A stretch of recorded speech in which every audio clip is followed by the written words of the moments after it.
Hey, bonjour tout le monde. Vous allez bien? Ouais, super. Nous, on est très contents d'être là. Cette idée de talk, on l'a eue suite à des débats plus ou moins passionnés sur Twitter, comme Twitter sait bien le faire, qui disaient si Cube était bien, Kubernetes était bien ou non. Et on a eu envie de faire ce talk complètement objectif, en partant de zéro, sans aucun a priori, avec une vision plutôt dev, on va dire, plutôt que ops, et expliquer Kubernetes en 3 heures, à partir de rien, et petit à petit rentrer dans le détail. Okay, avec un mélange de slides, de petites démos techniques. Et au bout de ces 3 heures, j'espère que vous aurez une idée un peu plus concrète de ce qu'est Kubernetes. Alors, j'ai le plaisir de faire ce talk avec Sun. Ouais, vas-y. Okay, je m'appelle Sun, je suis développeur Java chez Red Hat, je travaille chez Red Hat, et je développe des outils pour les développeurs pour faire du Java donc, avec Kubernetes. Donc il y a Gcube et le Fabricate Kubernetes K1. Et pendant mon temps libre, je co-organise le Paris Java User Group et je brasse de la bière dans ma cuisine. Et tu fais un talk là-dessus demain. Et il a ramené ramené des bières. Ouais, j'ai des bières. Vas-y. Bon, moi c'est Horacio González. Le petit accent que vous arriverez peut-être à percevoir si vous vous concentrez vient du fait que je suis espagnol, même si j'ai déjà passé plus de la moitié de ma vie en Bretagne. Le temps passe vite quand même. Donc moi je suis responsable de la team DevRel, Developer Relations chez OVH Cloud. Et aussi je suis organisateur de conférences comme le camping de speakers il y a quelques semaines. Et assez impliqué dans les communautés. Ah, et aussi, j'aime bien faire des fronts, donc cet après-midi, je change complètement et j'ai fait un workshop de 3 heures sur les web components. Voilà. Bon, bravo Horacio, il va se taper 6 heures de presse aujourd'hui. J'espère qu'il y aura plein de café ce midi. Pour l'instant, hein, c'est mal parti. Et moi, donc, je m'appelle Sébastien Blanc, je suis Staff Developer Advocate chez Ivan. Donc, concrètement, je fais des Hello World, je lance des paillettes et j'essaye de rendre les développeurs heureux. Je suis orga de Riviera Dev également et aussi co-organisateur du camping des speakers. Une con vraiment de ouf que si vous voulez passer 2 jours dans un camping, 3 jours dans un camping dans le Morbihan, venez au camping des speakers. Rapidement, parce que je pense qu'on est déjà à la bourse sur notre agenda qu'on s'était planifié, mais c'est pas grave. Sun va nous faire une petite intro. Qu'est-ce que Cube? C'est quoi les conteneurs? Pourquoi Cube? En gros, hein, c'est ça. C'est ça. Puis on va rentrer dans les blocs basiques qui font les ressources essentielles qui font Kubernetes. Qu'est-ce qu'un pod? Qu'est-ce qu'un service? Qu'est-ce qu'un déploiement? On va s'amuser un petit peu avec la ligne de commande kubectl. Concrètement, on va s'amuser avec un cluster.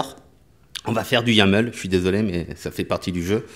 Dans une deuxième partie, on va voir, maintenant qu'on connaît les blocs de base, comment on peut devenir un bon citoyen du cloud en optimisant nos workloads et notre cluster. Donc, on va parler des requests, des limites, des health probes, les sondes de santé, des config maps et des secrets. Et là, dans la dernière partie, on va faire du cube un peu plus avancé. On va parler des volumes persistants, rapidement de la tolérance et les teintes qu'on peut appliquer sur notre cluster. Et la dernière partie, les opérateurs qui vont nous montrer que Kubernetes, c'est bien plus qu'un orchestrateur de conteneurs. C'est parti? Sun, your turn. Tiens. Merci. Alors, on va faire un petit retour dans le passé. Donc, c'était il y a à peu près 8-9 ans. 8-9 ans, je commence à me faire vieux là. Donc je travaillais pour une entreprise dont je ne citerai pas le nom. On développait une application de réservation alors on va dire de billets de train. Et donc pour chaque agence de voyage, on avait notre application qui tournait en prod suivant cette architecture très classique. Donc avec un reverse proxy load balancer qui répartissait la charge sur 2 Tomcat qui était installé sur des CentOS. Ça tournait sur Java 6, Struts 2. Qui connaît Struts 2? Ah, pas mal, il y a des vieux ici. Struts 2 et bien sûr, il y avait une base de données, MySQL, qui était également répliquée. Donc ça, c'était la prod. Et en pré-production, vous voyez que c'est à peu près pareil, sauf qu'il y a moins de machines. Parce que les machines, ça coûte de l'argent. Et donc, et du coup, on a qu'un seul Tomcat et qu'un seul MySQL. Et enfin, pour nous, les devs, on était tous sur Windows 7, sachant que la pré-prod était sous Linux. Et on installait tous nos Tomcat avec Eclipse et tout sur notre laptop. Et on avait une tour dans l'open space, une tour hein, avec un serveur MySQL installé dessus. Et tout le monde se connectait sur la même base de données pour faire les devs. Je ne sais pas s'il y en a qui sont... ça leur rappelle des souvenirs, non? Si, si quand même. Pas mal de gens font, oui. Ceux qui rigolent, là. Et on avait à peu près la même chose, du coup, pour chaque client. Alors moi, j'étais dans une équipe où il y avait 10 projets similaires.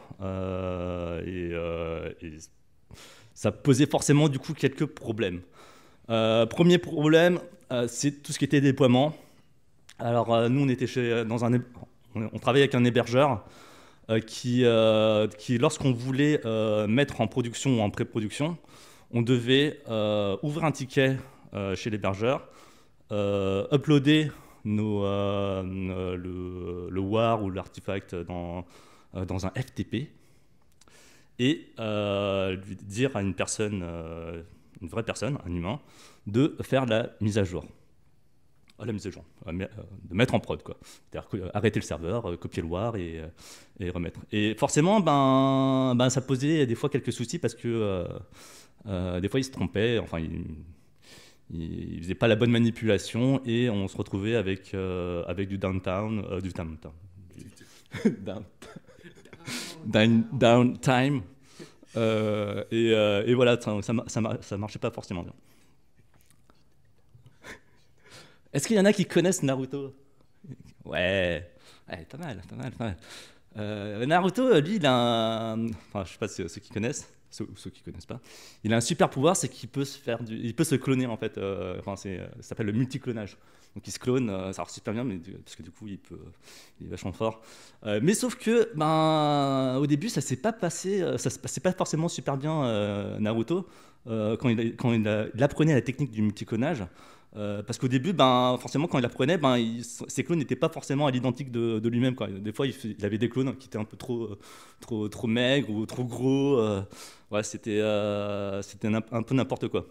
Et c'est un peu pareil, en fait, du coup, chez nous, lorsqu'on voulait scaler, c'est-à-dire avoir plus de machines, par exemple pour nos Tomcat, c'est pareil, en fait, dans notre hébergeur, on crée un ticket. Et il y avait une personne, un humain, qui du coup créait la machine se basant sur la même image que les autres machines, okay, donc CentOS. Et il installait à la main, manuellement, toute la partie applicative. Et forcément, les clones n'étaient pas forcément tout le temps à l'identique. On s'est retrouvé avec des surprises. Donc en production, des surprises, ça ne marche pas, mais pourquoi?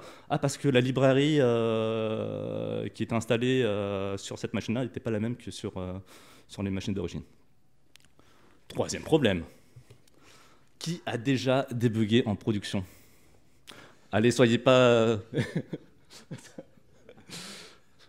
oui, mais c'est... Quand j'étais stagiaire. Vous savez que c'est mal, hein. Mais je vous comprends, parce que par exemple, nous, on était... Alors, moi, je ne l'ai pas fait, hein, mais on était sur Windows, on était sur Windows 7, et puis reproduire des problèmes avec la base de données et un truc qui tournait sur Windows, sur Linux, normalement, en production, on n'arrivait pas tout le temps à reproduire nos bugs, quoi. Et on était très tentés, du coup, de débugger en production. Mais ne le faites pas. Et moi, surtout pour ces problèmes, on m'a dit que Kubernetes était un outil qui allait nous permettre de résoudre du coup tous ces problèmes pour notre prod et notre pré-prod, et aussi pour les devs. Donc, problème de déploiement, problème de scaling, normalement ça devrait juste être modifier un fichier YAML et pour les développements, on peut très bien du coup dupliquer tout l'environnement de prod dans un environnement de développement sandbox ça devrait être possible, ça devrait normalement être l'outil idéal pour nous sauver. Sauf que, alors il y a 7-8 ans, du coup, à peu près, j'ai entendu parler de Kubernetes et du coup, je suis allé voir une conf sur Kubernetes et pour être honnête, je n'avais rien compris. En tout cas, j'étais ressorti de la conf et je n'avais rien compris et j'espère que durant cette conf, en tout cas, on va pouvoir réussir à avoir quelque chose en fait en retour et savoir en fait utiliser Kubernetes, j'espère. Bon, c'est la promesse. Je ne sais pas si vous connaissez ce fantastique livre de Jim Carroll. Non, il y en a qui le connaissent. Ah, pas mal. Moi, je ne le connais pas, je ne l'ai pas lu. Mais j'adore le titre en fait, Think Big, Start Small et Learn Fast. En fait, c'est un peu dans le même esprit que tout ce qui est MVP. Mais ouais, c'est ça, Minimum Viable Product. En gros, en fait, on commence petit et ensuite on itère pour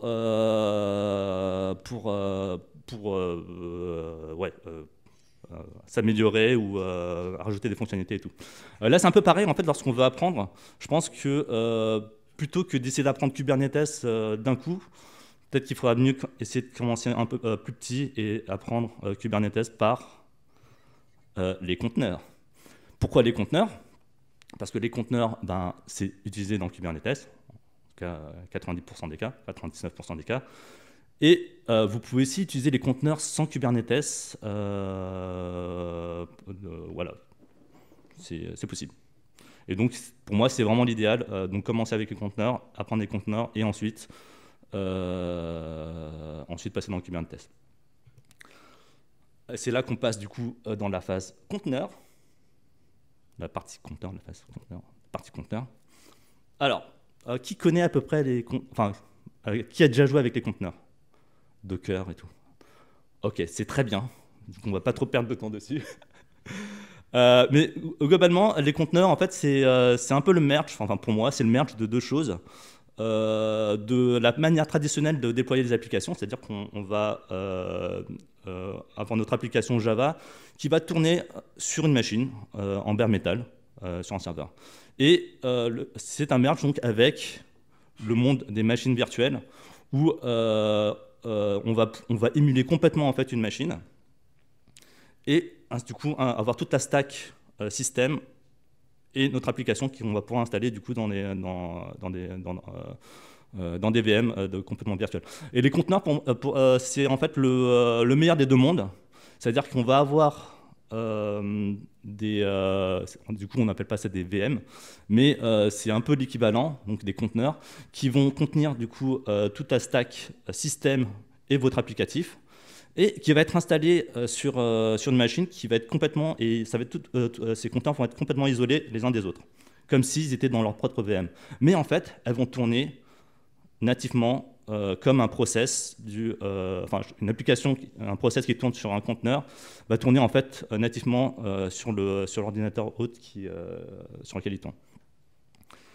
Et donc si vous voulez commencer avec les conteneurs, en tout cas en tant que développeur, vous avez, en tout cas de mon point de vue, deux choix. Docker qui est donc le plus populaire, celui que je pense que vous allez tester de base. Il y a un challenger qui s'appelle Podman qui est développé par Red Hat et la communauté bien sûr, qui est donc complètement gratuite, daemonless, pas besoin d'être root pour démarrer, et qui est beaucoup plus sécure. Voilà. Mais vous savez que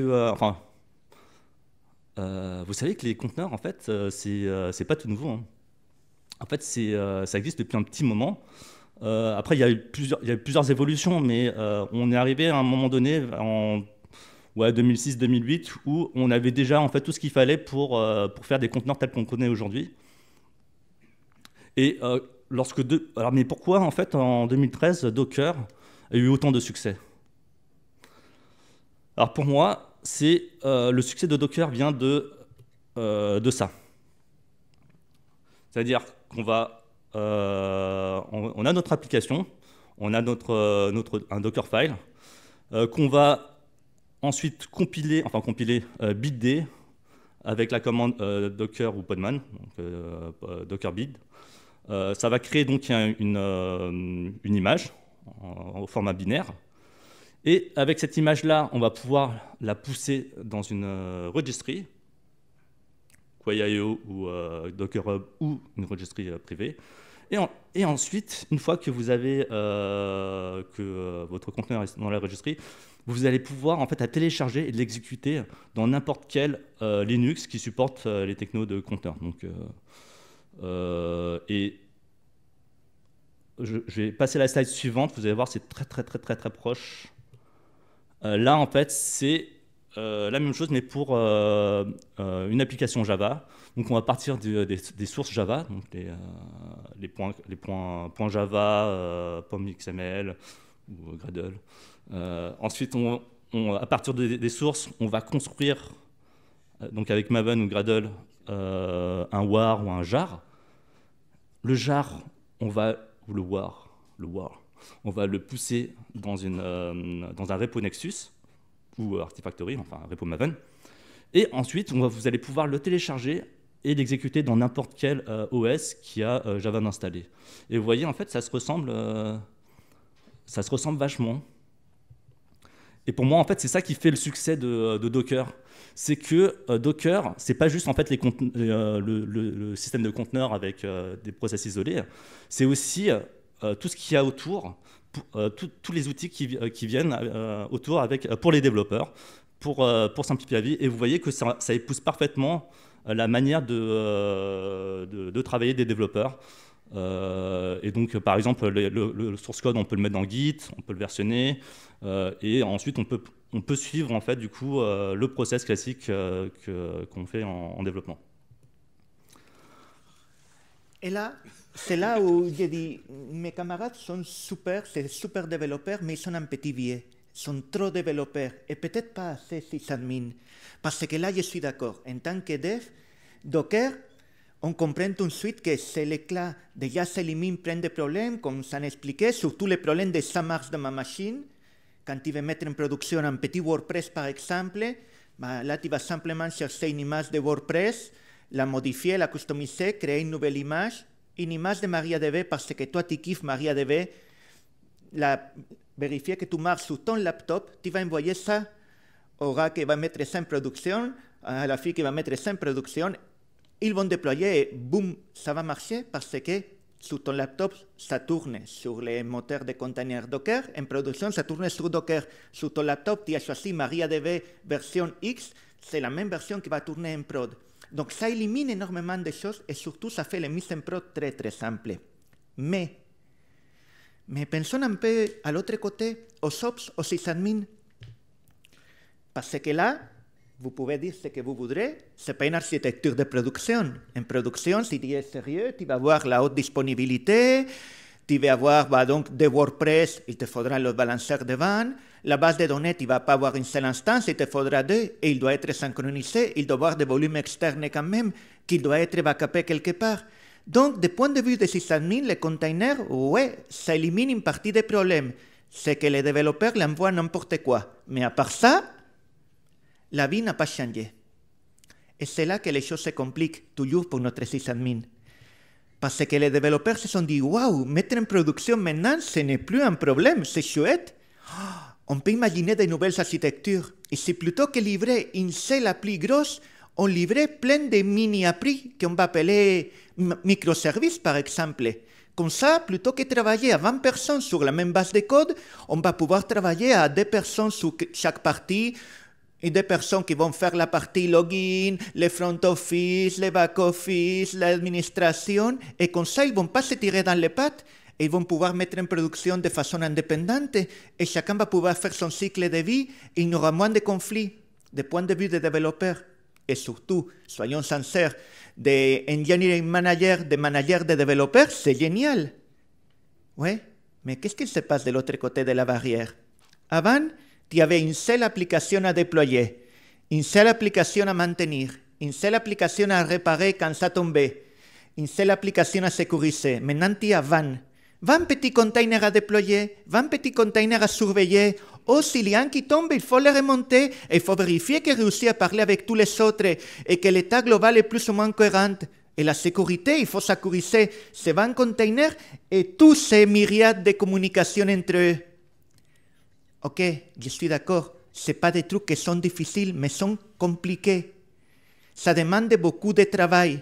Et si tu veux faire ça, avant, quand c'était une seule appli, tu pouvais le faire manuellement ou avec quelques scripts bash.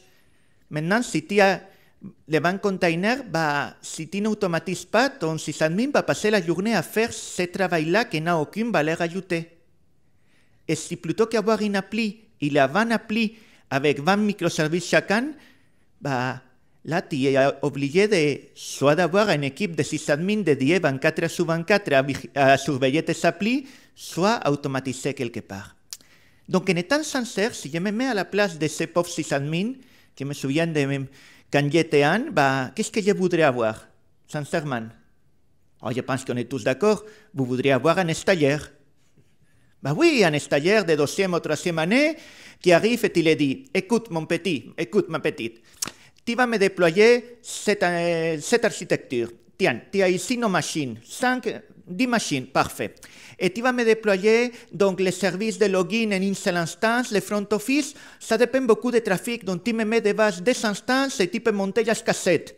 Le back-office avec 3 instances ira. Les bases de données, j'ai envie d'avoir 40 gigas de stockage rapide. Et il va me falloir aussi un stockage disque à monter dans le front office. Et il me faudra aussi, il me faudra sécuriser tout ça et monitoriser, c'est très important. J'ai envie de sonder dans tous les applis qui détectent si l'appli va bien.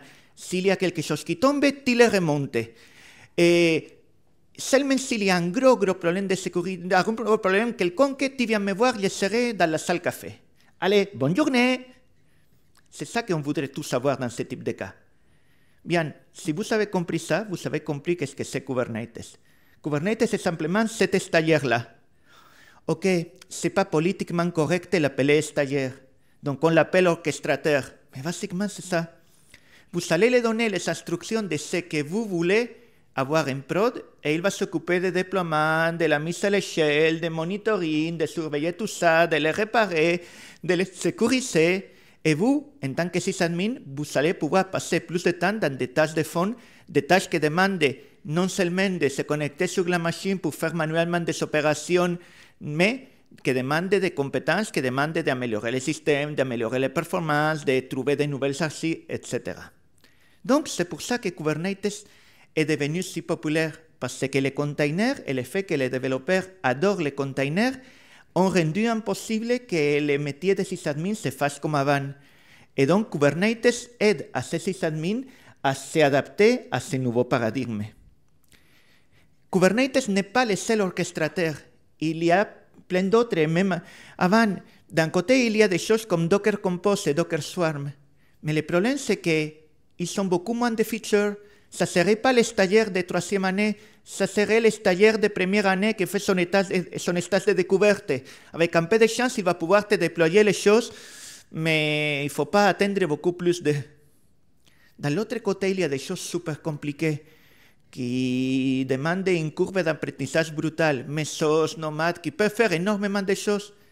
Mais Kubernetes a quelque part le sweet spot, le bon équilibre entre features et une courbe d'apprentissage sympa. Et, soyons honnêtes, il y a aussi derrière une énorme communauté et beaucoup de marketing. Et c'est un peu historique.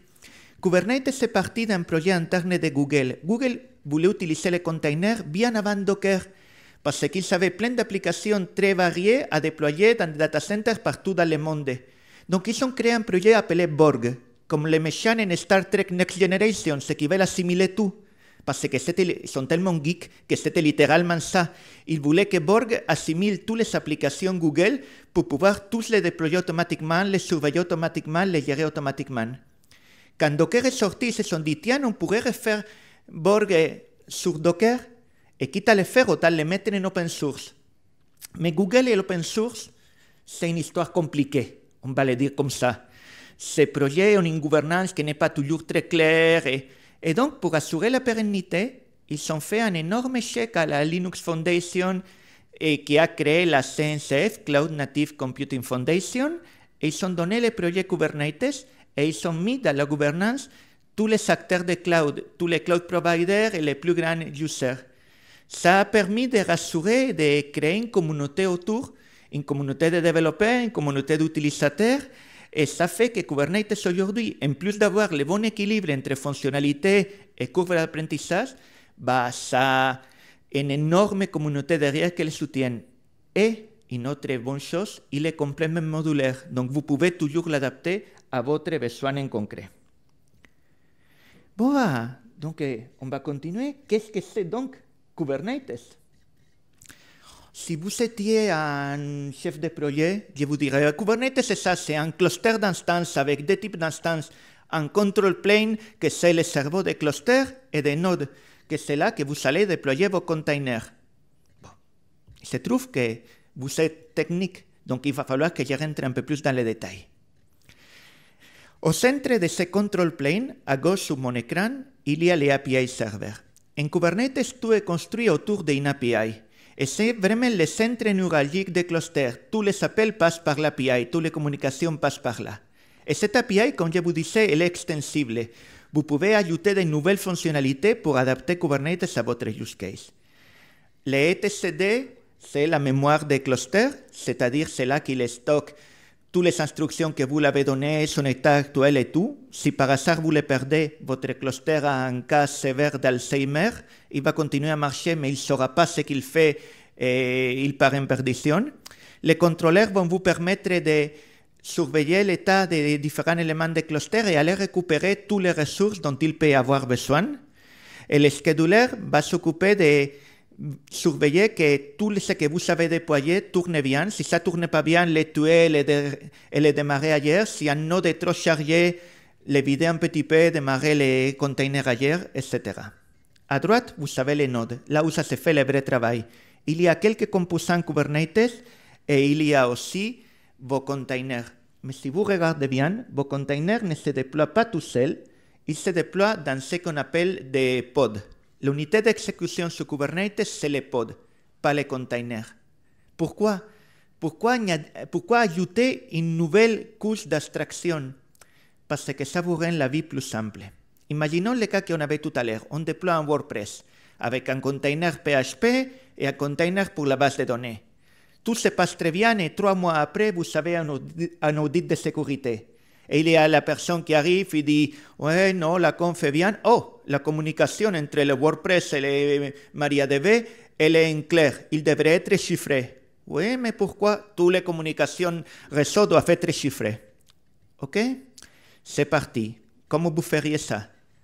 Il faudrait chercher quelles sont les bibliothèques de chiffrage compatibles avec MariaDB, installer la bonne bibliothèque côté PHP, l'activer pour que les communications de WordPress avec la base de données soient chiffrées, changer la conf de la base de données pour activer le chiffrage, générer de nouvelles images et les déployer. Conclusion, vous avez perdu beaucoup de temps et surtout vous avez modifié votre code métier pour un besoin purement technique. Ça va un peu contre tous les principes. En ayant l'abstraction de pod, on peut se permettre de dire, sur un pod, on peut déployer un container principal, mais un ou plusieurs containers secondaires qu'on appelle sidecar, comme dans les motos, quoi. Et on peut dire, tiens, je vais déployer dans mes deux pods un container de chiffrage, que tous les trafics sortants, il va me les chiffrer, tous les trafics entrants, il va me les déchiffrer. Comme l'unité d'exécution et les pods, ce qui sort sur le réseau va être automatiquement chiffré et déchiffré à l'entrée de MariaDB. Je n'ai eu pas besoin de modifier ni mes images de containers ni mon code métier. Il m'a suffi de déployer ces deux containers additionnels dans chaque pod, pour avoir le chiffrage. Ça, c'est l'avantage d'avoir l'abstraction de pod. Même chose si vous voulez centraliser les logs, prendre des métriques ou beaucoup de tâches technico-techniques comme ça. Donc ça, c'est la raison pour laquelle l'unité d'exécution, c'est le pod. Et donc, on dit que Kubernetes marche donc sur le système sur le système de Desired State Management. L'idée, c'est que vous allez donner vos instructions, il va les implémenter. Et ces instructions de haut niveau, comment vous allez les donner? vous allez donner des fichiers de manifeste, des fichiers YAML. Oui, des fichiers YAML. Vous connaissez tous les formats YAML? Ouais, c'est l'idée d'un pythoniste de ce qui devrait être un fichier de conf, quoi. Un fichier de conf dans lequel chaque espace compte. C'est très marrant si tu as un fichier de 500 lignes. Est-ce que là, on est à 7 ou 8 espaces? Attends, laisse-moi compter. Mais à part ça, ça se lit relativement bien. En gros, vous allez donner une description de haut niveau de ce que vous voulez déployer. Et derrière, Kubernetes va vous générer les objets. Il y a des centaines d'objets Kubernetes, j'exagère pas trop. Et surtout, tu peux créer autant que tu veux de nouveau. Mais aujourd'hui, si vous arrivez à connaître ces 5 objets, on va être super bien. Donc, je vais vous faire une première explication et après, San va rentrer dans les détails. Moi, j'ai fait la tâche facile. Je laisse le travail pour San. Donc, le pod, on l'a déjà vu. C'est là que je vais déployer mon container et que je peux ajouter d'autres containers pour des tâches techniques. Le déploiement, vous vous souvenez, hey, stagiaire, tu vas me déployer le front office en 2 instances, mais comme il y a beaucoup de trafic, que ça puisse monter jusqu'à 5 instances. Et éventuellement, je vais avoir besoin qu'il y ait à côté un disque associé de 40 Go de stockage bloc rapide. Ça, c'est un deployment. Tu dis ce que tu veux déployer. Et donc, le front office, il est cette image-là. Donc, tu me fais des répliques des pods. Donc, un déploiement, c'est la description de je vais déployer cette image Docker en X pod avec tel stockage, voilà. Mais un déploiement, ça tourne dans ton cluster. Tu ne pourras jamais accéder. Si c'est un serveur web, c'est un peu dommage. Donc, il te faudra un point d'entrée au cluster. C'est ça le service. Le service va ouvrir un point d'entrée dans ton cluster qui va pointer vers un déploiement, qui derrière pointera vers le pod. Si tu as 40 services, avoir 40 points d'entrée sur ton cluster, ça peut devenir vite difficile à gérer. C'est là que l'ingress arrive à la rescousse. L'ingress, c'est un bon vieux reverse proxy. Tu arrives à un point d'entrée unique et selon le schéma ou un paramètre, il va te router vers un service ou un autre. Et si tu fais attention à la sécurité, tu ne vas jamais déployer ton Kubernetes dans un réseau public. Mais des fois, tu veux que ton Kubernetes donne un service sur une adresse Internet publique. Ça, c'est l'objet load balancer, qui va te permettre de mapper une IP publique à un point d'entrée dans ton cluster, à un ingress ou un service. Donc, pod, deployment, j'ai envie de déployer cette image-là sur des instances. Service, j'ai envie d'avoir un point d'entrée dans mon cluster. Ingress, je vais grouper plusieurs points d'entrée dans le cluster. Et le balancer, j'ai besoin d'une IP publique accessible depuis l'extérieur. Jusqu'à là, ça va? Pas trop? Bon, Seb, à toi. Alors, c'est un peu un récap de ce que Horacio vient de dire, mais on va imaginer que je suis un dev, un Ops, un SRE ou une GitHub Action. Et en gros, moi, ce que je veux faire, c'est j'ai un workload, j'ai mon appli, je l'ai containerisé. Et ce que je veux, c'est la déployer en prod. Où ça se met, la manière dont le réseau se met en place, j'en ai rien à faire. J'essaie de rester correct.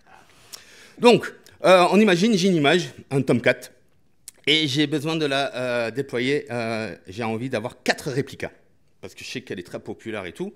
Un petit rappel de ce que vous a montré Horacio. Donc là, j'ai mes nœuds primaires, là où il y a tous les services. Donc j'ai l'API. Je parlerai toujours avec l'API. Et même les autres composants, quand ils vont parler entre eux, ils utiliseront toujours l'API.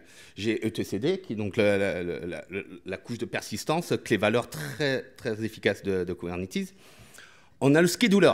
C'est pour moi un des composants les plus impressionnants de Kube. C'est lui qui va décider sur quel worker node, il va déployer mon application. Lui, il a une connaissance parfaite de mon cluster, il sait exactement là où il reste de la mémoire et tout. Et moi, j'ai rien à dire là-dessus, c'est lui qui va décider. On peut l'influer un petit peu, on verra ça plus tard avec les teintes. Hein. Par exemple, si on veut absolument que ce soit sur du SSD ou qui est du GPU, on peut l'influer. Mais par défaut, c'est vraiment le scheduler qui va choisir. Et on a les contrôleurs qui vont, comme leur nom l'indique, contrôler. Le plus connu, c'est le réplica contrôleur qui va faire en sorte de contrôler que j'ai toujours 4 réplicas. Donc, j'applique ce manifeste sur mon cluster en utilisant ou l'API ou kubectl. Paf! Lui, il a choisi ces 4 nœuds-là. OK, très bien. Et puis, ça tourne. Puis, c'est du Tomcat. Et c'est du Spring Boot qui tourne dessus. Du coup, à un moment donné, ça merde. Je suis désolé. Il y a une fuite mémoire. Sur ce nœud-là, pas de problème. Mon contrôleur est informé qu'un des réplicas ne tourne plus. Okay, et on verra tout à l'heure dans comment être un bon citoyen du cloud, comment on peut aider notre cluster à qu'il soit très réactif dans ce cas-là. Mais là, il voit que ça ne tourne plus. Pas de problème, le contrôleur, il dit je le déploie sur un autre nœud. Okay, et comme il y a un service autour, pour nous, ça reste complètement transparent. Et normalement, on n'a pas de downtime et pas de downtown. Plus grave, imaginons qu'il y a un problème dans mon data center. Une inondation, par exemple. Mon data center est inondé et j'ai un rack complet qui ne fonctionne plus. Pas de souci. J'ai un node contrôleur qui va se rendre compte que j'ai un node complet qui est tombé. Et il va voir, il fait « Ah, il y avait trois workloads dessus, il n'y a pas de souci. Je les redéploie ici, en attendant. Et moi, à chaud, le stagiaire, il peut courir vite et installer un nouveau rack à chaud. Et mon cluster sera informé à chaud qu'il y a un nouveau nœud de disponible. Okay, donc ça, c'est Cube en 5 minutes. Et j'enchaîne. Oui, tu enchaînes. J'enchaîne. Et on va maintenant s'amuser un peu concrètement. On va un peu sortir des slides. On va s'amuser avec la ligne de commande qui s'appelle kubectl, kubecontrol. Alors, petit slide là-dessus. On a eu l'autorisation d'Aurélie pour réutiliser ce slide. Il n'y a personne qui est d'accord pour comment on prononce cette ligne de commande. Il y en a qui disent kubecontrol, kubectl, kubectl. C'est comme vous voulez. On est dans le sud, on va dire kubecontrol. C'est comme vous voulez. Moi, je change à chaque fois. C'est une ligne de commande qui abstrait pour vous l'API de Kubernetes. Okay, quand vous allez commencer à vous amuser avec Kube, à un moment donné, vous allez vous amuser avec kubectl. Et vous allez voir, elle est relativement puissante. Et les petites démos que je vais vous faire ici, au début, je vais utiliser la forme impérative de kubectl. Okay, chose que vous ne ferez pas en prod, mais pour découvrir les différents concepts, c'est super utile. Je vais voir. Ah, on avait un slide qui expliquait un petit peu comment ça marchait kubectl. Ouais, j'avais oublié. Bon, en gros, c'est ce que je viens de dire. Hein. Kubectl discute avec l'API, qui après va faire le reste. Et je crois que... Voilà. Ah oui, tu avais mis un slide pour dire que c'est le moment où je peux faire la démo. Ouais, tu fais bien les choses. Au top. Je profite avant qu'il démarre la démo. N'hésitez pas à nous interrompre. Ce n'est pas un cours magistral. Si vous avez des questions ou quoi que ce soit, levez la main et c'est mieux si c'est interactif, quoi. Si vous avez des questions, d'ailleurs. Est-ce qu'il y a des questions? Non? Ah, oui.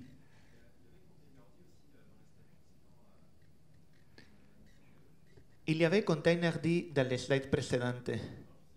Non. Tu veux parler de Containerd? Non. Mais si tu as... C'est quoi la question? Je ne l'ai pas vu passer. Ah non, en fait, il y en a plein, mais là tu veux dire entre Podman et Docker. Non, en fait, là, j'ai juste listé ce que tu vas souvent utiliser sur ton poste de développeur. Pas en fait, parce que en vrai, en fait, en production, ça ne sera pas Docker, ça ne sera pas Podman, ça sera autre chose. Donc, il y aura... voilà. Il peut y avoir des containers, il peut y avoir d'autres. Ouais. Voilà. Mais c'est des moteurs de containers qui sont compatibles. Sauf que tu ne peux pas l'installer aussi facilement sur ton laptop et l'utiliser aussi facilement, quoi. Ok. Je continue? Alors, là, je suis connecté à un cluster gracieusement fourni par OVH. Cloud. OVH Cloud. Pardon. Voilà. Ça fait quand même 4 ans qu'on a changé. Oui, je sais, mais tu sais, il y a des gens qui continuent à écrire Red Hat sans l'espace entre Red et Hat. Alors, la première chose que je peux faire avec kubectl, c'est lui demander un peu des infos sur mon cluster. Donc, on va faire kubectl cluster info. Donc là, on voit... Est-ce qu'on voit que ça... Oui, on voit que ça tourne chez OVH Cloud. OK. J'ai l'adresse de l'API sur laquelle se base mon kubectl. Et pour l'instant, je veux savoir, par exemple, combien il y a de nœuds sur mon cluster. Donc, je vais faire un kubectl get nodes. Et là, je vois qu'il y a 3 nœuds. Tu te rappelles comment ça a été réparti? Combien il y a de nœuds primaires? C'est que des workers primaires? Ils font les deux? Oui. OK. Donc, on a 3 nodes qui jouent le rôle de nœud primaire et de worker node. Okay. Non, c'est que des worker nodes. Ah oui, et chez OVH Cloud, chez OVH Cloud, les primaires sont managés. Le control plane, il est managé. Il est managé, ouais, tout à fait. Ça veut dire aussi que tu ne payes pas pour le control plane. Alors là, tu vois que les nœuds de travail. OK. Il y a quelque chose dont on n'a pas parlé encore, on va en parler après, c'est les labels. C'est une façon de taguer toutes nos ressources dans Cube. C'est très très utile. Et on peut taguer par exemple des nœuds avec des labels. Donc là, si je lui demande de montrer les nœuds, on voit plein d'infos. On peut voir que ça tourne sur que mes nœuds ils tournent sur des Linux. On peut voir l'architecture. Donc voilà. OK, mais on va passer un peu à du concret. Il y a quelque chose dont on ne vous a pas parlé, c'est les namespaces. C'est vrai que chaque fois, on n'en parle pas de ça. Tu veux expliquer les namespaces? Toi, tu en parles? Mais vite fait. OK. Namespace, c'est une séparation logique dans notre cluster. Okay, par défaut, on est sur le namespace default. Et on peut créer des namespaces à tout moment. Il n'y a vraiment pas de best practice. Chacun fait un peu comme il veut. Ça peut être un namespace par équipe ou alors un namespace par environnement. Sachez seulement que tout ce que vous allez mettre dans ce namespace-là, si vous le détruisez, ce namespace, toutes les ressources qui sont dessous sont détruites. Ça peut être vachement utile parce qu'on peut aussi appliquer des règles d'accès sur un certain namespace. Donc, si on a un namespace prod, on veut qu'il n'y ait que les équipes de SRE, par exemple, qui aillent dessus. Ce qu'on va faire, on va se créer un premier namespace. Et vous allez voir, là, j'utilise la forme impérative et c'est kubectl, c'est super expressif. Donc là, je dis kubectl create. Create quoi? Un namespace qui s'appelle Riviera Dev. Okay. Et là, il m'a créé un namespace Riviera Dev.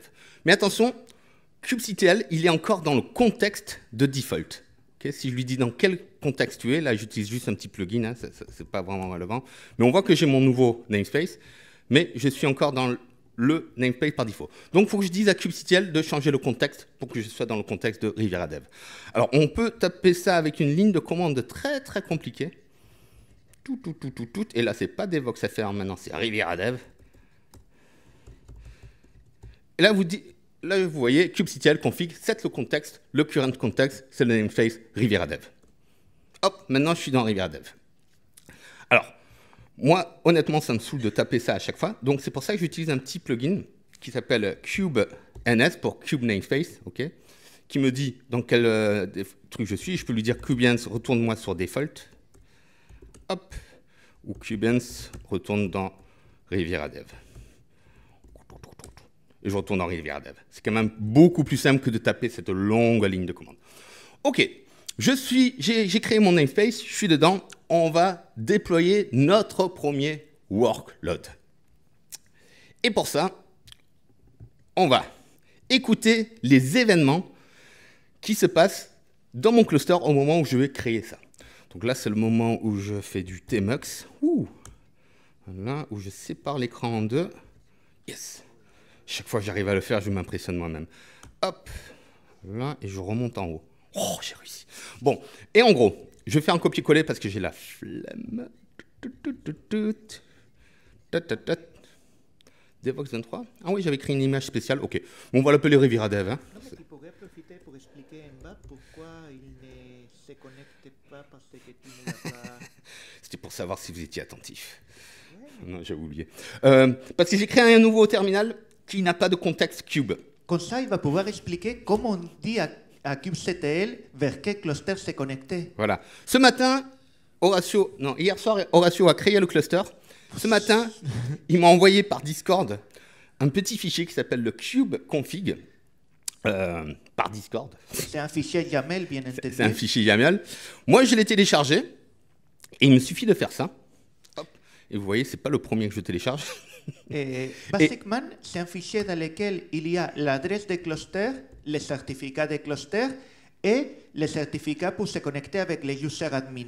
En gros, c'est la password root des clusters. C'est pour ça que c'est très sympa de le faire Pour une démo comme ici, dans la vie réelle, il faudra penser à créer d'autres users, d'autres service accounts et donner les bonnes permissions. Donc ce qu'on fait aujourd'hui, c'est l'équivalent à jouer sur une machine Linux avec les user root. Ouais. Ok. Du coup, maintenant ça marche. Et merci, hein, je peux vous regarder. On va faire notre premier déploiement de façon impérative encore. Et encore une fois, après on verra avec le YAML.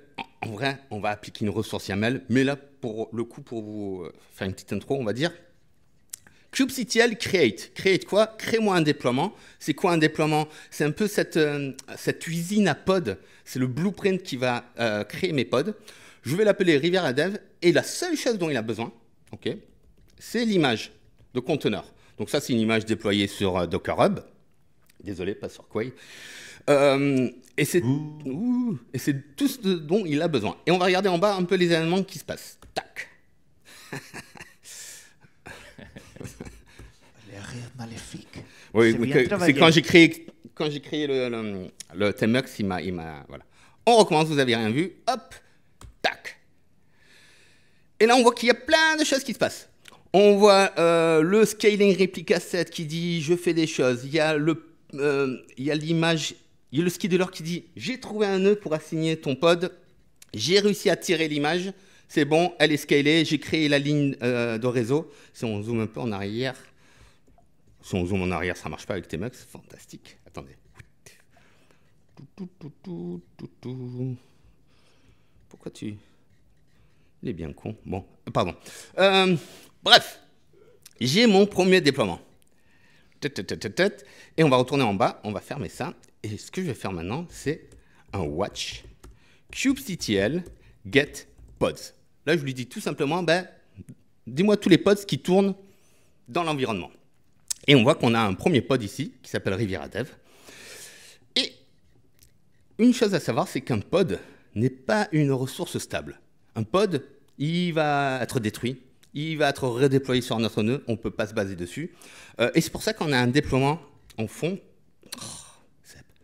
C'est pour ça qu'on a un déploiement en backup. Parce que si je viens là, de manière très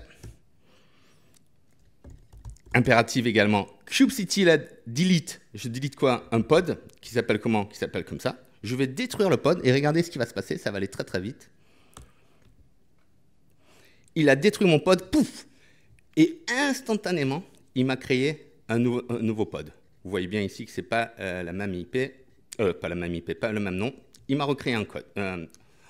Il m'a recréé un node. À tous les coups, il n'est même pas dans le même node, il tourne sur une autre machine peut-être. Ouais, parce qu'il a mis beaucoup de temps à se déployer. On a vu le container creating a pris quelques secondes, c'est-à-dire que le scheduler a décidé cette fois de créer mon pod sur un autre nœud. Et sur ce nœud-là, il n'y avait pas l'image que je lui avais spécifiée. Donc il est allé la chercher, c'est pour ça que ça a mis un peu plus de temps. Ok. Du coup, j'ai mon premier pod. Ouais, je peux regarder mes labels que j'ai sur mes pods. Donc, comme tout à l'heure. Et là, je peux voir que j'ai un label qui s'appelle Riviera Dev et un hash qui a été créé pour moi. Le statut, toujours très important, running, ready, 1 sur 1, c'est-à-dire qu'il y a juste un seul conteneur qui tourne, ok, et il est prêt. Si j'avais un sidecar, comme il avait expliqué Horacio, j'aurais un 2 sur 2. Et quand on commence à faire des choses comme du Tecton et tout, on peut avoir des pods avec 10-15 conteneurs dedans. Ça devient rigolo. Mais il tourne. Qu'est-ce que je peux faire? Je peux faire comme un SSH dans mon pod. Donc, on va aller faire... Pour les gens qui aiment bien déboguer en production, comme on Sebi disait tout à l'heure, ou Sam disait tout à l'heure, ne le faites pas à la maison, les amis. Faites-le en prod, pas à la maison. Ouais, voilà, c'est ça que je voulais dire. Là, je peux le dire kubectl exec, quoi, et ouvre-moi un terminal interactif, IT, et ouvre-moi un bash. Oui, tout va bien. Et rentrer dans le pod. Et là, je suis dans le pod. Si je fais un pwd, parfait. Si je fais un curl localhost 8080 / hello, j'imagine. Voilà, j'ai bonjour Devox France.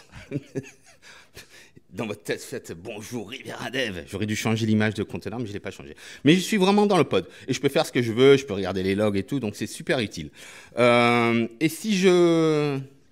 Ah oui, je peux faire ça peut-être. Attendez. Oh, là, je vous impressionne aussi. J'ai ouvert une autre fenêtre là.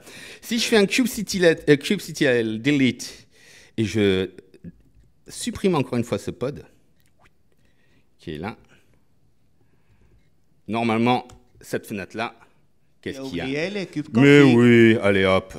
Il est pénible, là. Il pourrait le savoir quand même. Si tu ne le dis pas où est-ce que tu vas te connecter, il ne va pas pouvoir. Voilà. J'ai détruit le pod, il m'en a recréé un, et du coup, il m'a sorti du bash de l'autre, parce que ce pod n'existe plus. Hein. Encore une fois, c'est pour vous montrer que comme les pods sont fragiles. Du coup, qu'est-ce qu'on va faire? On va se créer un petit service. Ah non, on va faire du scaling d'abord, et après, on va exposer notre cellule. On va se dire, ce service-là, il est super populaire, il va y avoir beaucoup de demandes dessus. Je vais le scaler. Okay, je veux au moins avoir 3 réplicas. Je vais faire ça avec la forme impérative. Je voulais dire kubectl scale. Scale quoi? Un déploiement qui s'appelle Riviera. Non. Ça, c'est parce que j'ai pas eu de café. Riviera Dev. Et je veux avoir 3 réplicas. C'est tout ce que je lui dis. Et là, vous voyez, direct, j'ai 2 autres pods qui se créent. Lui, il met pas mal de temps, donc j'imagine qu'il est sur le 3e nœud sur lequel on n'avait pas encore déployé. Okay. On peut le voir après, hein. Je vais vous montrer comment on peut avoir plus d'infos. Attends, est-ce que je vous le montre, ça? Non, vous savez quoi? On va se le regarder vite fait, ça. Juste par... Je vais faire ça dans une autre fenêtre, là. Je vais faire un... Cette fois, j'oublie pas.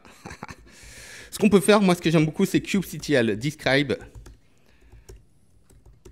La fonction describe sur n'importe quelle ressource, et elle va nous donner toutes les infos. On peut voir son IP interne, ok. On peut voir sur quel nœud il est déployé, normalement. C'est où qu'on voit ça? On le voit au début. On le voit au début. Bah, en fait, on le déduit de l'IP, non? Node, il y a un champ. Oui, il y a ah oui, node. Node. Il est sur ce node pool-là. Ok. Donc, retenez bien ce chiffre. Non, juste par curiosité, on va voir s'il est sur le même nœud. Il cuine un peu ce truc, c'est pénible. Vous n'avez pas du WD-40?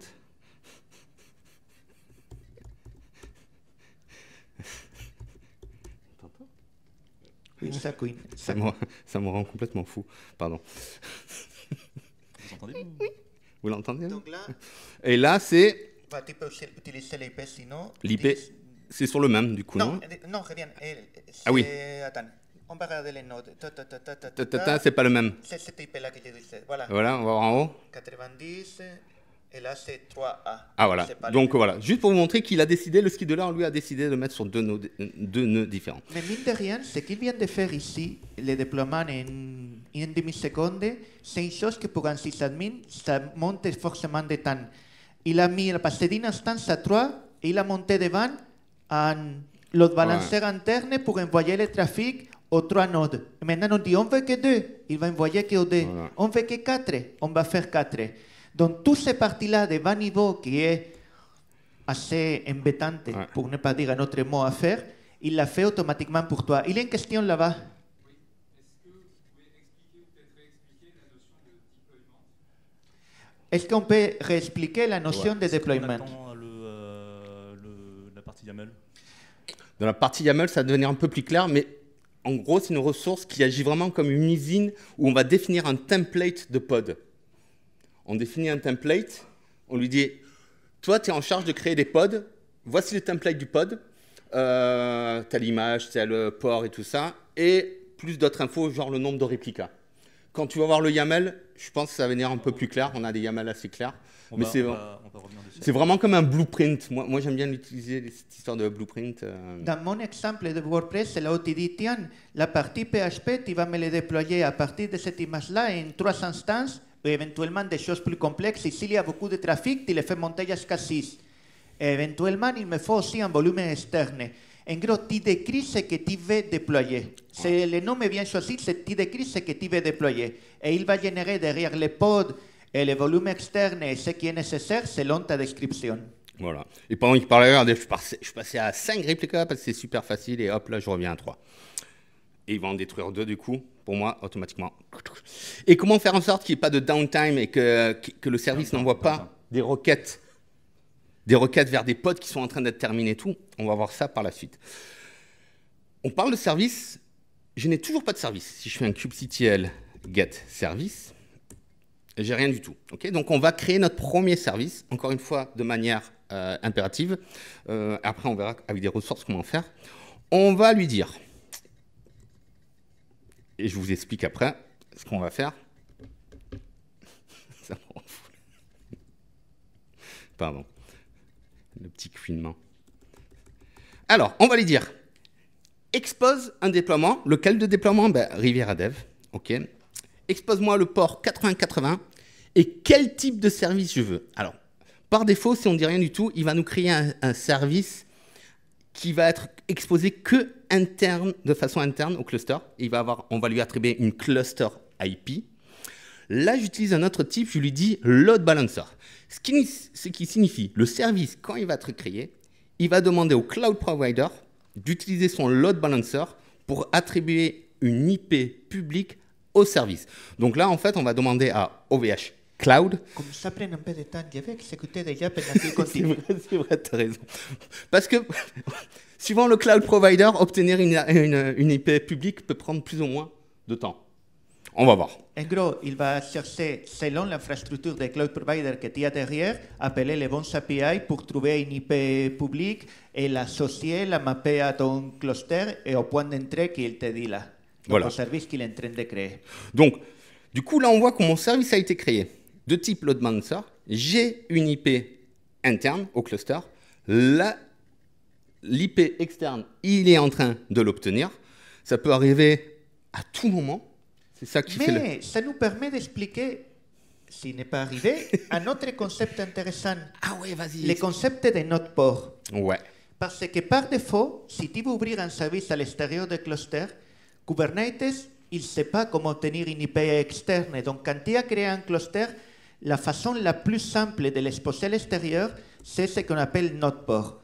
En gros, pour chaque service, Kubernetes va ouvrir dans tous les nodes le même port qui va être associé au service. Dans notre cas, le port 31.234. Et donc, si tu tapes sur n'importe quel des nœuds de cluster sur ce port-là, tu vas arriver au service. Comme c'est très embêtant à mettre des ports si compliqués, c'est pour ça que le load balancer nous facilite la vie. Donc là, il est déjà Il est là, tu et il peux est là. voir. Et du coup, normalement, je dois pouvoir faire un curl. Ça sur 8080/hello. Et là, ça fonctionne. Donc là, on voit, il a tapé sur un de mes pods, sur Scylla. On reconnaît. Si je refais encore une fois. Et là, vous voyez que le déploiement joue un rôle de load balancer là derrière. Il envoie le trafic de façon alternative. Hop, là, il a retapé sur Scylla. Là, il est en random. Hein. Totalement en random.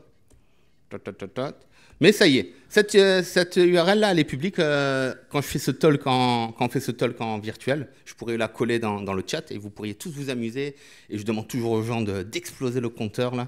Et c'est très rigolo. Parfois, il y en a qui font des petits scripts en direct et ça monte super haut.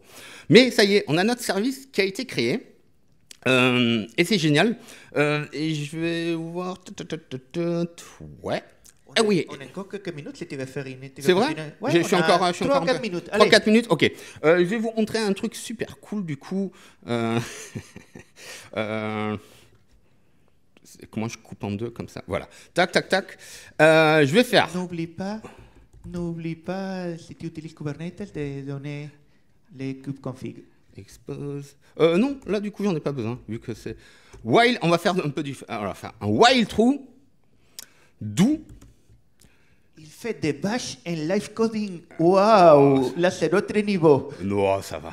C'est pas trop. D'où le curl fait dodo 30 millisecondes. Et c'est quoi? C'est done, c'est ça? Wow. Ouais, c'est bon. Ok. Donc là, il ping.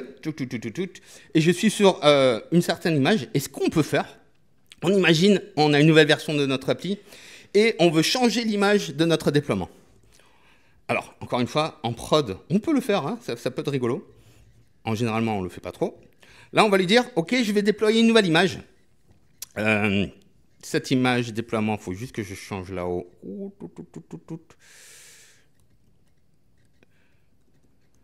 Je me suis un peu rendu fou en changeant le nom. J'aurais dû rester sur Devox. Je crois que là aussi, je dois le changer. Riviera Dev. Et là, je lui dis, bah, déploie-moi une nouvelle image, la version 2.0. Et normalement, ce qu'il va faire... Ah oui, le conteneur, il est resté ça. Oui, bah oui, oui. C'était pour savoir si tu étais attentif. Oui, bah...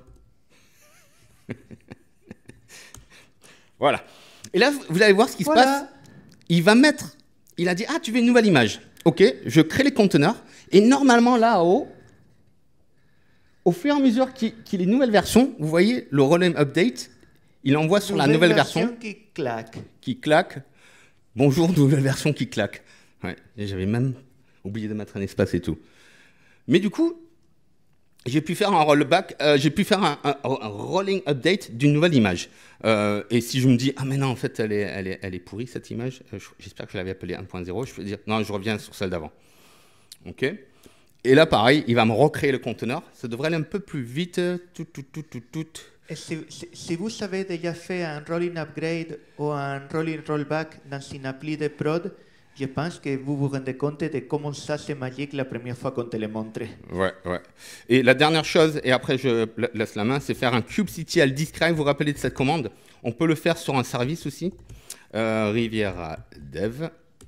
Et j'aime bien décrire un service. Bon, là, on voit que c'est un load balancer. Et là, truc important, endpoint, on voit 3 adresses IP différentes. En fait, un service, il va me créer une autre ressource qui est transparente pour nous, qui s'appelle le endpoint, entre le pod et le service. Et comme j'ai 3 pods ici, ben, je vois que j'ai 3 endpoints. Si jamais, regarde, si jamais je reviens à 2 réplicas, par exemple, donc il va m'en détruire un, et que je refais un describe, vous voyez qu'ici, je n'ai plus que 2 endpoints. OK. C'est quoi après? Après, c'est à Sam de nous expliquer comment on fait ça dans la vraie vie. Parce que ce qui a fait cette vie, moi, c'était en si version... vous ne le faites pas dans la vraie vie. Voilà, c'était... Et une question avant?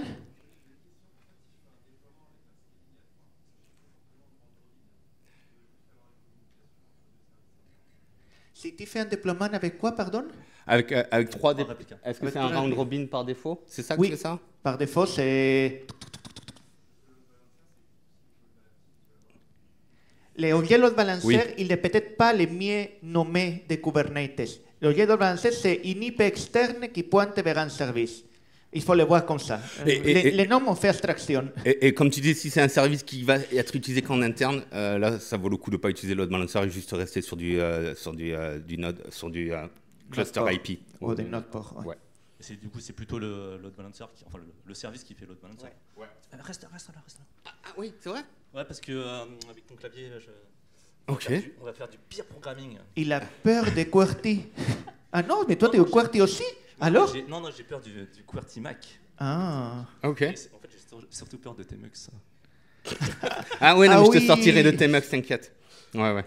Alors, du coup, YAML. Alors, j'ai une révélation à vous faire.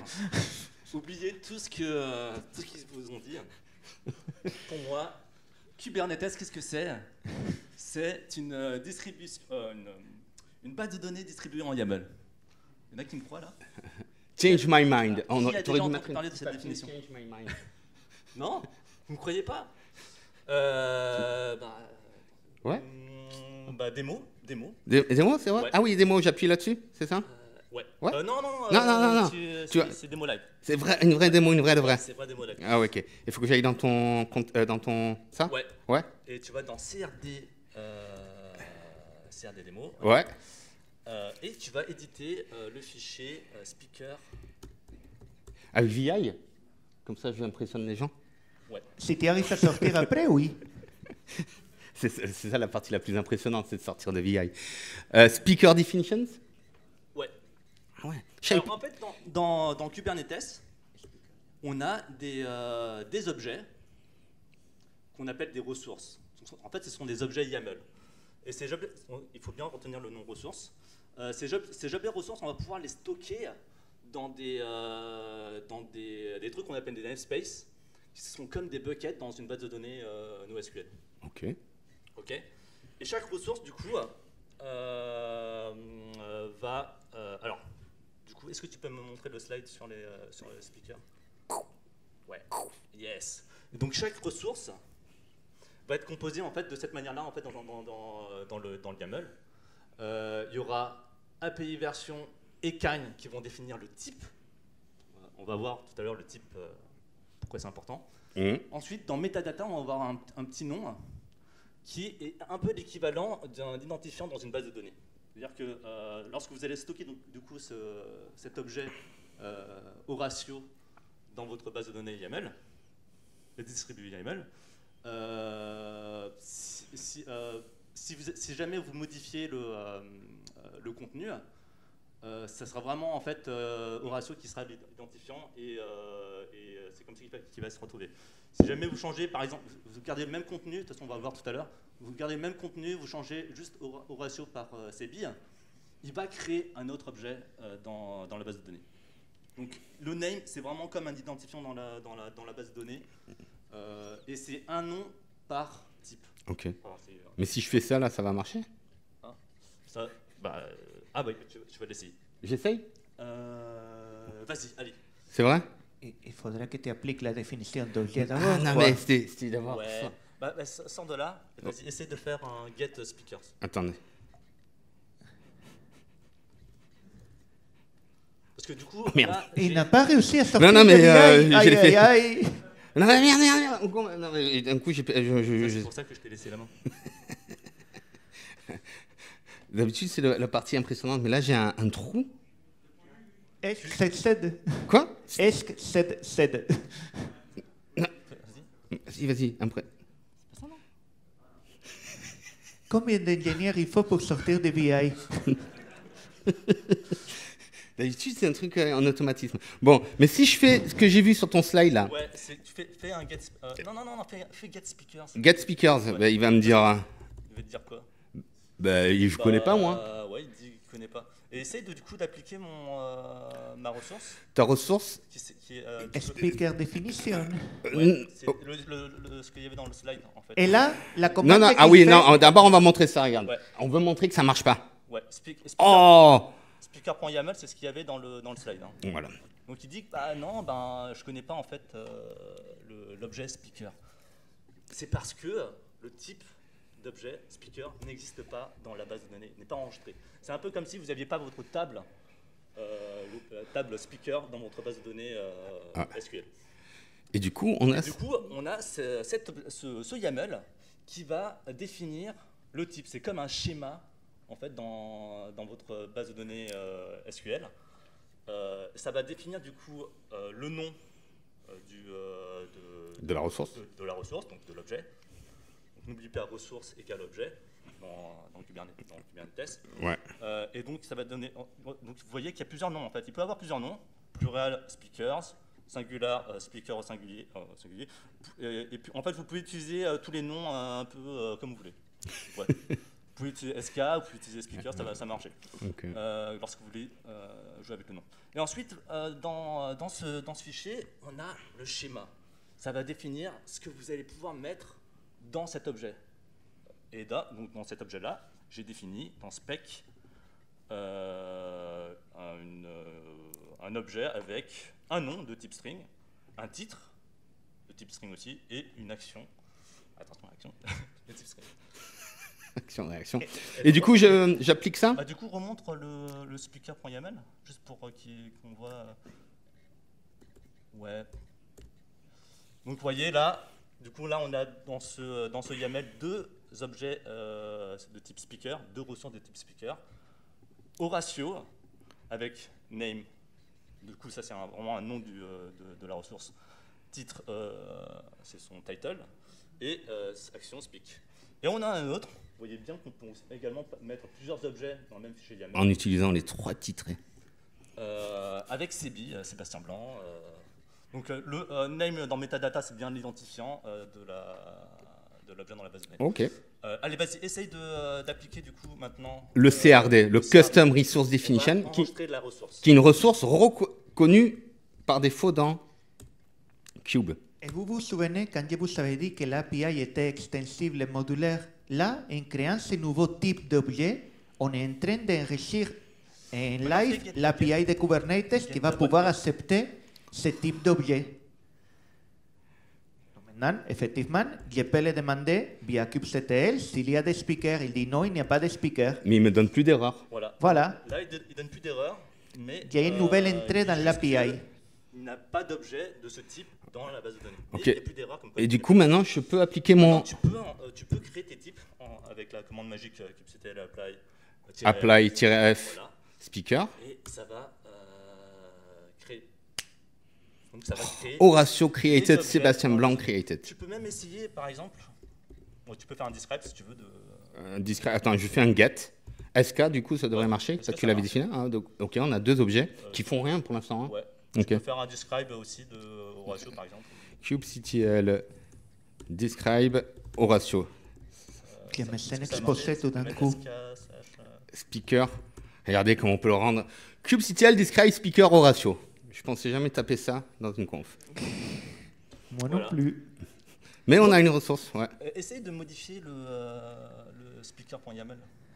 Ok. Mets un truc qui va pas marcher, qui du coup n'est pas dans le schéma.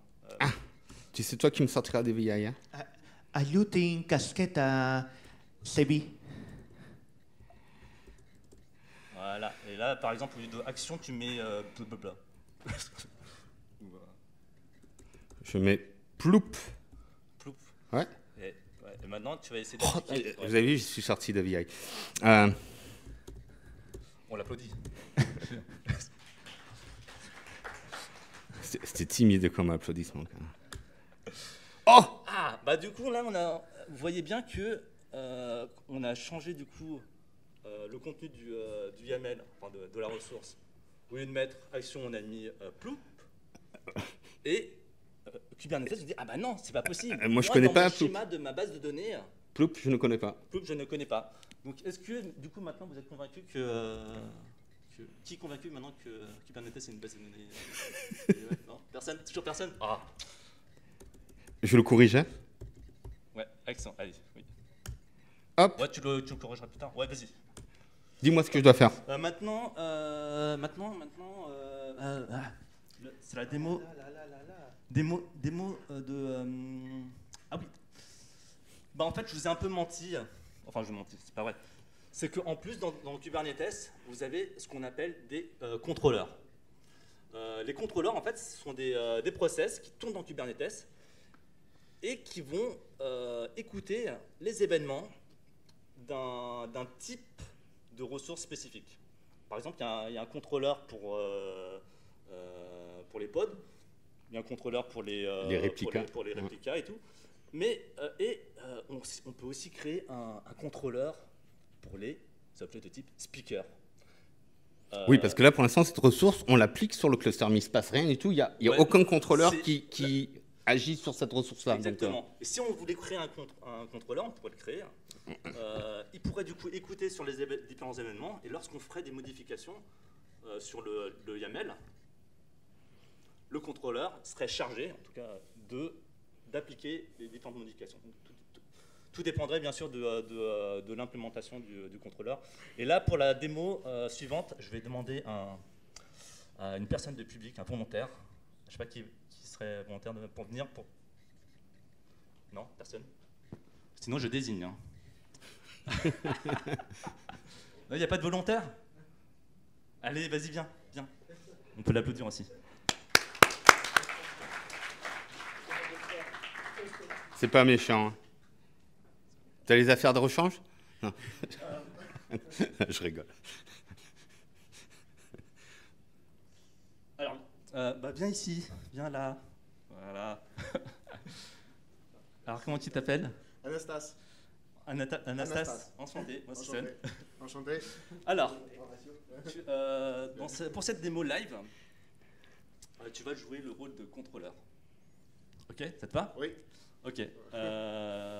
Alors, c'est moi. Et toi, Sébi, toi, tu es l'utilisateur Kubernetes. Ok. Vas-y. Je fais quoi? Bah, tu Je retourne là, non? Ouais. Ouais. Tu ouvres le fichier speaker.yaml. Si là? Ok. Ouais. Ouais. Et on va s'amuser à un petit truc. Donc, n'oublie pas que tu es le contrôleur. C'est que Sébi, lui, va modifier du coup le contenu du fichier. Je sais pas, par exemple, dans Horatio, tu peux mettre comme action, plutôt que speak, tu peux mettre dance, par exemple. Dance. Ok. Ouais, dance. Pour qu'il danse, quoi. Ça veut dire danser en... Voilà. C'est ça? Et Ok. du coup, ce qui va se passer, c'est que tu enchaînes et ce que tu vas faire, c'est bien, Ouais. utilisateur de Kubernetes, tu vas faire un kubectl apply speaker.yaml. Ok. Vas-y. Qu'est-ce qui se passe? Le contrôleur va recevoir le nouveau YAML, un événement. Voilà, le speaker a changé. Et l'action, c'est dance au lieu de speak. Oui. Et donc, toi, tu dois te débrouiller pour faire danser Horatio, du coup. Tu fais comme tu veux, hein. Moi, la musique, ça. ce que je peux te faire. Je peux mettre de la musique. Mais ce que tu peux faire, par exemple, c'est voilà, l'inviter à danser et puis, le faire danser, quoi. Vas-y, débrouille-toi. Ah ouais, du coup. Vas-y, il est là. Bonsoir. Je dois danser.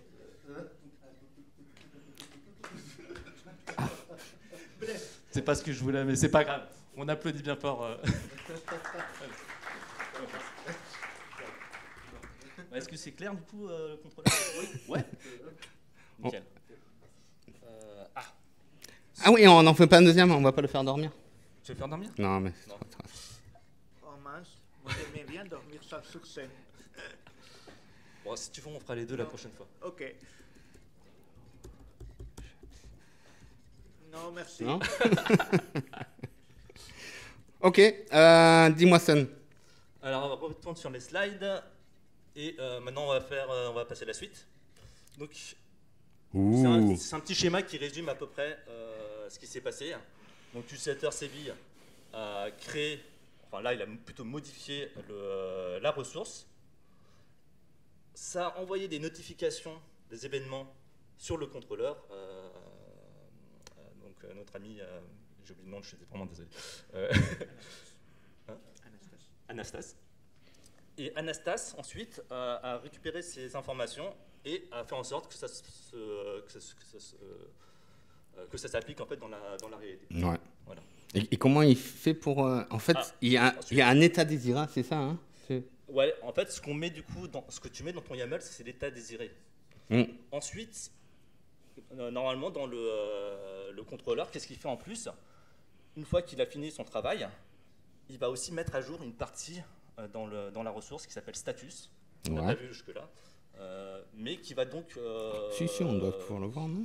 Qui est donc... bah là, on ne l'a pas parce que il n'y a pas de contrôleur. Ouais, mais sur une ressource existante. Ouais, sur une ressource existante, on l'a. Mais c'est ce que met du coup le contrôleur pour mettre le statut, en fait, si ça s'est bien passé ou pas, ou d'autres informations sur l'état de... Ok, je reviens sur tes slides, pardon. Voilà. Ok. Et donc, par défaut, dans Kubernetes, vous avez plein de ressources, des types de ressources et plein de contrôleurs qui vont vous aider à gérer des clusters de nœuds, de machines, d'applications. Donc c'est ça Kubernetes pour moi. Ok, du coup je peux reprendre la main là si tu veux. Je veux bien. Alors dans Kubernetes, du coup, il y a plein de types de ressources qui sont déjà définies dans Kubernetes. Le plus important, c'est pod, on en a déjà parlé. Mais du coup, là, on a une vision plus du coup, format YAML et garder à l'esprit le côté base de données distribuée YAML. Donc, au début, API version et kind, c'est pour dire quel type de ressources est cet objet. Donc, les types pod. Et dans metadata, on a le nom qui est comme un identifiant dans une base de données, donc c'est un nom unique, pour ce type bien sûr. C'est-à-dire qu'on n'aura qu'un seul mypod de type pod. Voilà. dans le cluster. Et dans spec, vous allez avoir le contenu, les informations du coup, de la ressource. Et il y a un contrôleur, lorsque vous allez créer du coup, cet objet pod dans Kubernetes, qui va se charger qui va recevoir donc l'événement j'ai créé mon pod dans ma base de données, et qui va vraiment créer les conteneurs dans les nœuds. C'est ça qui va se passer. Donc il va récupérer l'image là et il va vraiment créer le conteneur. Je fais ça. Est-ce que ça marche? Qu'est-ce que tu veux faire? Dis-moi. Je veux juste lancer ma... Ton, En fait, je vais faire appel à mon ami Sun du passé pour nous faire cette démo. Donc Sun du passé, donc il a ce fichier-là, mypod.yaml, c'est celui que vous avez vu. Et comme vous voyez bien, il y a bien le type pod et l'API version qui définit donc le type et donc le schéma qu'on peut appliquer dessus. Et donc il y a bien un schéma où on dit on peut mettre des conteneurs avec nom, image, port, container port, etc. On peut mettre ça dans le type pod. Et donc lorsque je fais kubectl apply-f mypod, je ne vais pas le faire. Déjà, il va regarder ce qu'il y a des pods qui existent dans le cluster. Il n'y en a pas.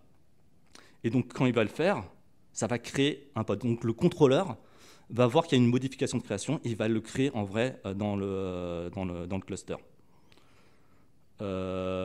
Et une fois et qu'est-ce qui se passe si jamais on voudrait, par exemple, scaler? Voilà une méthode, peut-être, pour scaler. Ça serait par exemple de copier le fichier dans un fichier mypod-2.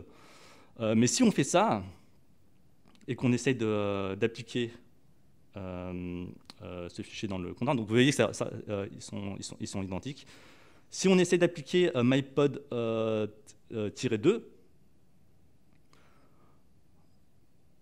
vu que c'est exactement le même contenu et qu'ils ont le même nom, Kubernetes va dire non, en fait je l'ai déjà, je le connais pas, il existe déjà, parce que c'est l'identifiant. Donc pour créer un autre pod, il faut changer le nom de notre objet.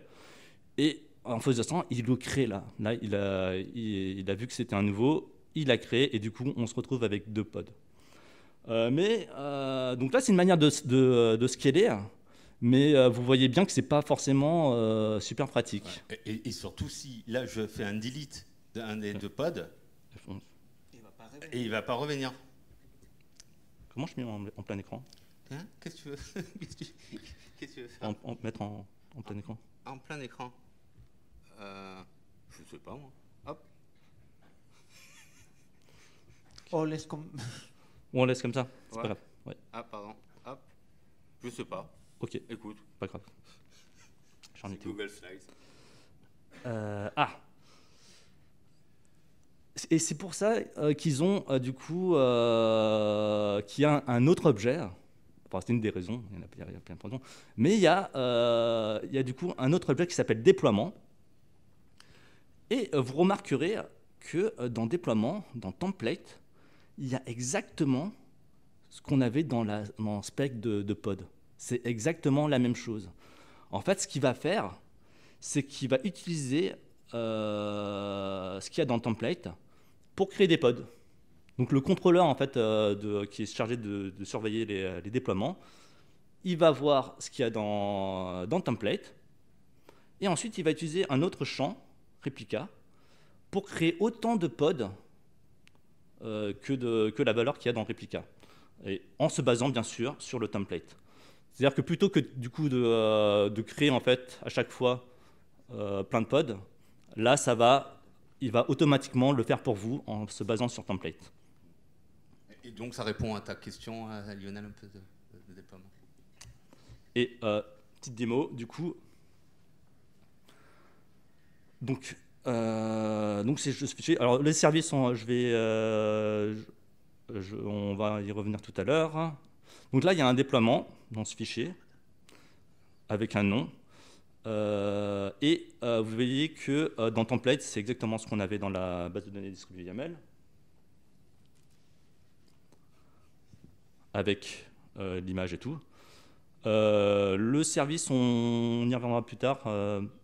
On peut peut-être, ouais, on reviendra plus tard sur le service. Et du coup, si on remonte, si du coup j'essaie d'appliquer ce YAML, donc là, là c'est les deux pods qu'on a créés tout à l'heure. Hein.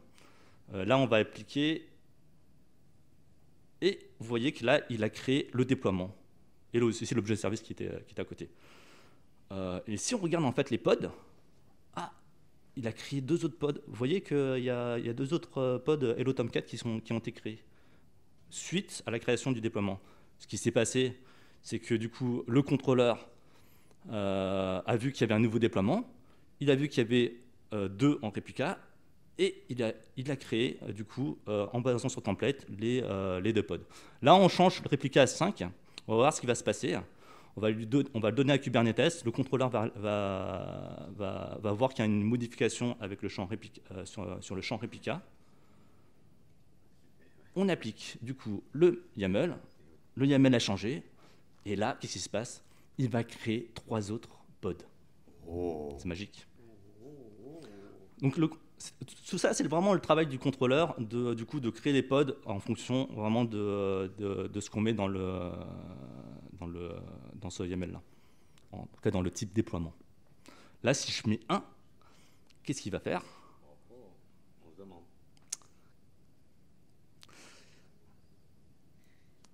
Il va me supprimer du coup 4 pods. Et voilà. Voilà pour les. J'espère que c'est plus clair pour les déploiements, du coup le fonctionnement. Il y a aussi du coup le service. Si vous avez, en fait, le service, c'est du coup comme un load balancer finalement, ou un point d'entrée en tout cas, et qui va en fait du coup répartir le trafic sur différents pods d'un déploiement. Vous voyez que là, il y a un truc intéressant, c'est le sélecteur. Et on en a parlé rapidement tout à l'heure. Ici, dans déploiement, on met des labels ce sont des étiquettes, parce que label en anglais, ça veut dire étiquette. Et ça va permettre en fait de taguer du coup les pods qu'on voudrait attaquer. Parce que sinon, le service n'a aucune idée de quel pod il va prendre sous son aile. Le service, en fait, pour savoir en fait quel pod il doit répartir, sur quel pod il doit répartir la charge, il a besoin du coup du sélecteur de savoir quel label utiliser et quel pod du coup attaquer. Et donc les services, ça marche dans le cluster, mais ça ne marche pas en dehors du cluster. Sauf si on utilise load balancer. Ouais, sauf si on utilise load balancer. Sinon, il y a un autre objet qui s'appelle ingress.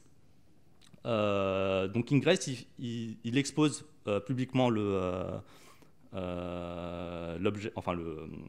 service à l'extérieur. Vous voyez qu'on peut du coup spécifier du coup un service sur lequel rediriger. On peut aussi faire de la redirection un peu plus poussée en fonction du chemin, par exemple, ou du host. Donc petite démo, on va refaire appel à scène du passé.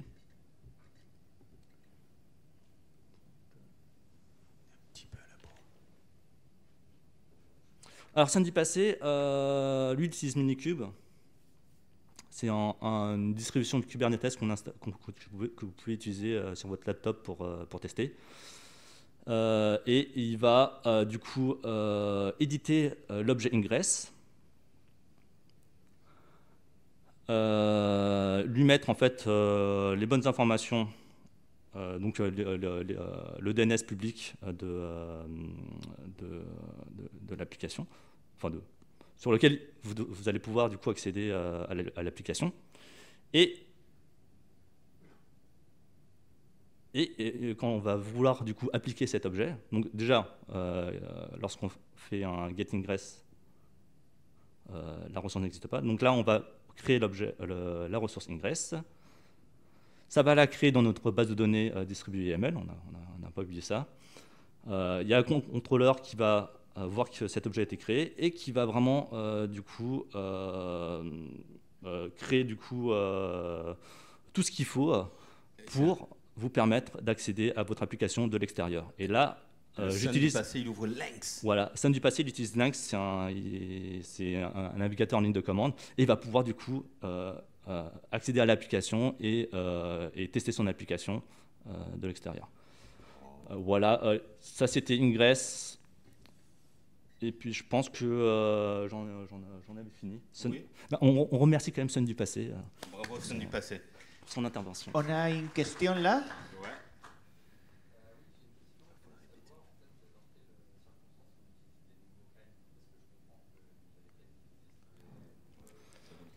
Oui, dans quelles circonstances on utilise de nouveaux objets?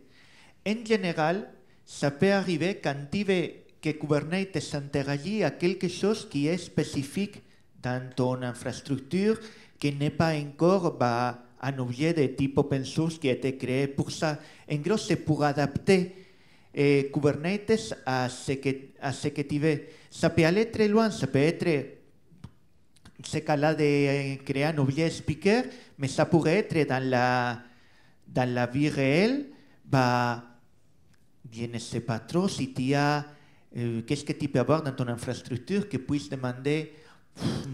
Alors, je pense que ça va devenir beaucoup plus clair pour toi quand on va parler des opérateurs tout à l'heure. Sí, mais en donnant imaginons par exemple que tu as envie de faire un Git to Kubernetes, que quand tu mets un nouveau push dans le master de ton Git, ça se déploie automatiquement sur Kubernetes.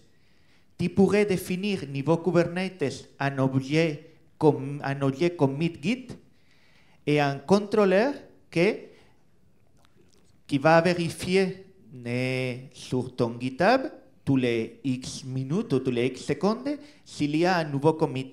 Et donc, s'il y a un nouveau commit, et il le sait par rapport aux objets commit qu'il a dans la base, il récupère les trucs et il te les déploie automatiquement. Ça pourrait être un cas intéressant. Et ce type de choses, et souvent, comme Sevi dit, on le fait via ce qu'on appelle un opérateur, qu'on verra à la fin. En gros, on groupe ces contrôleurs et ce nouveau type d'objet dans un opérateur, qui sera dans notre cas l'opérateur Git to Kubernetes. Oui?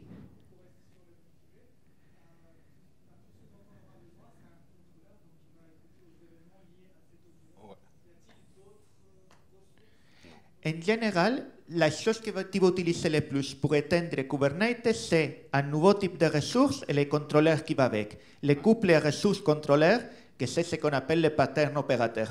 Et un contrôleur, c'est juste un pod. Ouais. Voilà. Et un ressource, c'est juste un YAML. Et dans le pod, ton contrôleur, il peut être écrit en ce que tu veux. Mais on verra ça un peu sur les opérateurs après. Bon, je pense que c'est le moment de prendre une petite pause. Comme on a fait un petit peu de retard, on s'est dit 10 minutes. Ça vous va, 10 minutes de pause? Le temps le temps d'attraper un café et on reprend. Merci.